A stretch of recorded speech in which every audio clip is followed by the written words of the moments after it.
प्रश्न है, वह अनुपात ज्ञात कीजिए जिसमें बिंदुओं ए 1,-5 और बी -4,5 को मिलाने वाला रेखाखंड एक्स अक्ष से विभाजित होता है। इस विभाजन बिंदु के निर्देशांक भी ज्ञात कीजिए। तो हमें अनुपात ज्ञात करना है और विभाजन बिंदु के निर्देशांक ज्ञात करने।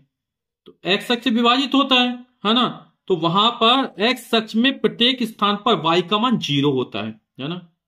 तो जो विभाजन बिंदु के निर्देशांक हो जाएंगे वो x, 0 हो जाएंगे, क्योंकि x अक्ष के प्रत्येक स्थान पर y का मान 0 होता है। तो हमने वांछनीय अनुपात m1 अनुपात m2 मान लिया और विभाजन बिंदु के निर्देशांक x, 0 होंगे। आप लोग समझ गए होंगे, क्योंकि x अक्ष से विभाजित होता है तो x अक्ष के प्रत्येक स्थान पर y का मान 0 होगा। x का मान हम ज्ञात करें तो x हमने मान लिया। तो हम विभाजन बिंदु का सूत्र लगाते हैं। चूंकि y का मान 0 तो पहले अनुपात ज्ञात कर लेते हैं, है ना। तो y वाला क्या हो जाएगा, m1 y2 plus m2 y1 upon m1 plus m2। ठीक, y का मान कितना है, 0 है। अब y1 y2, ये वाला बिंदु हो जाएगा x1, ये हो जाएगा y1, ये हो जाएगा x2, ये हो जाएगा y2।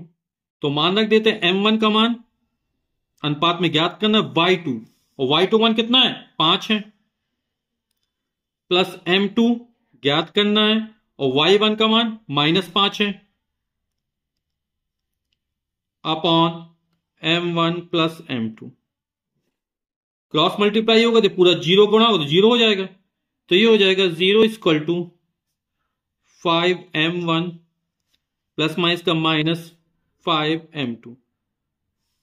m1 को इस तरफ ले जाएंगे तो -5m1 बराबर -5m2।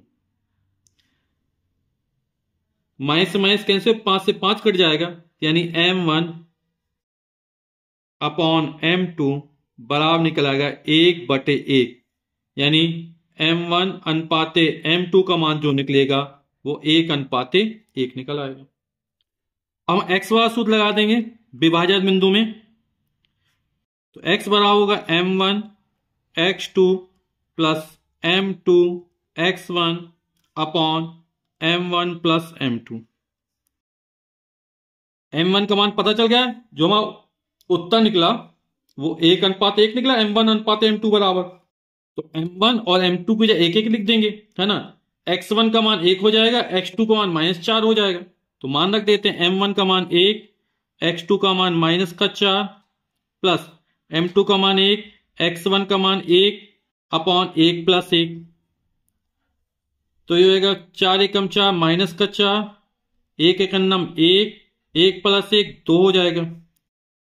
-4 प्लस 1 जोड़ेंगे तो -3/2, यानी जो x का मान निकलेगा वो -3/2 हो जाएगा। हमने विभाजन बिंदु x, 0 हो गया था, है ना, तो -3/2, 0 हो जाएगा। तो विभाजन बिंदु के निर्देशांक क्या हो जाएंगे, -3/2, 0। तो विभाजन बिंदु के निर्देशांक -3/2, 0 है।